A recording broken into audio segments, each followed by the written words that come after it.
hanze hano bajya bavuga ngo irondo ngo n'ibisambo byivanze. Ubutayu rero abana b'Imana n'ibisambo byari byamaje kwivanga. Mu butayu bari babumanukiye. Ubutayu bari babumanukiye.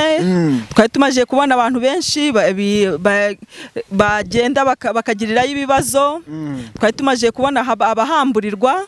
Kuba leta rero bwari bwabaye akavuyo. Ntabwo ubutayu ari akavuyo rega.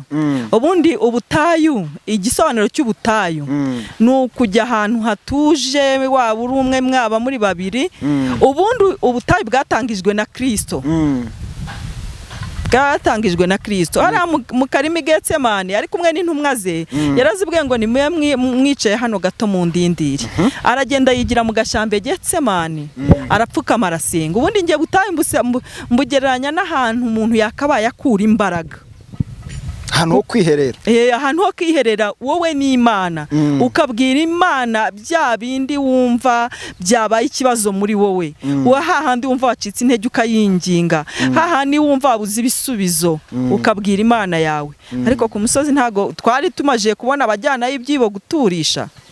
Twari tumaje kubona ababusoresha. Amateraniro yimukiye. Amateraniro abantu bari bashize mu nsengero bari ku musozi. Ubutayu nubwo gusenga ntago ari ubw'amateraniro. Iyo uvuga gutyo hari umuntu ushobora kuvuga ati akaje karemerwa cyangwa se akaje ukakirana yombi. Muri make kuba yarajyagayo ntacyo byari bimutwaye ndetse byari bimunyuze. Weho aka kanya ukaba uri kuvuga uti biriya bintu byari bikwiriye. Ese uyu muntu ntashobora kuvuga uti ushobora kuba uri umwe muri babandi bavuga bati nyine ibyaje ngo nuko turabyakira. Oya reka nkubwire. Uziko nakubwiye ngo ubutayu ni hahantu wihererana n'Imana. Uziko ni wawe mu nzu ushobora kuhakora ubutayu pastor. Ni wawe mu nzu wahakora ubutayu. Niba butayu ari hahantu wihererana n'Imana yawe kugira ngo uyibwire, kandi ubundi butayu bugereranywa no wagiye gushaka connection kugira ngo ibe hafi yawe. Mu buryo bwa hano mwisi uzarebe ugeze hano telefone yawe ikanga gukora, bisaba kugenda ushakisha. Ubutayu rero ubundi twabugereranya nko kugenda ushakisha uvuga utahari reka njye hariya Uwiteka yanyumva. No munsi wawe wahakora ubutayu. Wajya mu cyumba urumva, wajya mu cyumba ugapfuka mukavuga uti Imana ndaje, ukayibwira kandi kumva. Ku kijyanye nuko rero abantu bashobora kuba bacika intege bakavuga bati nkuko umaze kubivuga bati uti ahariho hose wahasabanira n'Imana wayibwira ibyawe. Hari abantu bashobora kumva ko nyine kujya mu butayu cyangwa se kujya ahantu nk'ariya nyine habuzanyijwe aribwo Imana yakumva kurusha ahandi hose. Biriya leta yakumiriye kugira ngo ibisambo bye gukomeza kwiba abaturage. Ese twisanze ahantu gute ibi bintu by'ubusambo mu murimo w'Imana byaje biti? Ubusambo mu Mana hari ahantu se hatari ibisambo.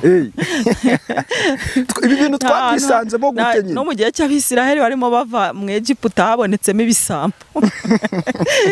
Isuku igenda isimburanwa. Ubundi umubwiriza bivuga neza akavuga ngo nta kintu gishya kijya kibaho hano mu isi, ahubwo hahora hagaruka ibyahozeho kera. N'amateka bayisubiramo. N'amateka agenda yisubira. Ngo na Yuda rwose n'urugero rwiza rw'ubugambanyi ndetse n'ibisabo. Ndashaka gusubizamo intege abantu bumvaga yuko gusenga kwegerana n'Imana ari mu butayu. Ndashaka kuvugana nawe wumva ko utagiye mu butayu nta gusenga. Oya, ahantu hose Uwiteka ubasha kumvikana nawe. Uwiteka abasha kukumva, abasha kumva gusenga kwawe. Wowe upfa kuba wamuhaye umutima. Kwa kundi ugera mu butayu ukajya munsi y'igiti cyangwa mwibuye ukigunga, fata umwanya n'ubundi ugende hariya mu cyumba cyawe cyangwa ujye hepfo y'inzu. Pastor bitangiye neza aravuga iriya ndirimbo ivuga ngo nimuze mwenyine twihererane. Fata umwanya ugende ushaka Imana yawe wihererane nayo hariho hose, kandi ndabizi neza uzaza umbwira ngo Uwiteka yaransubije warakoze kunyobora.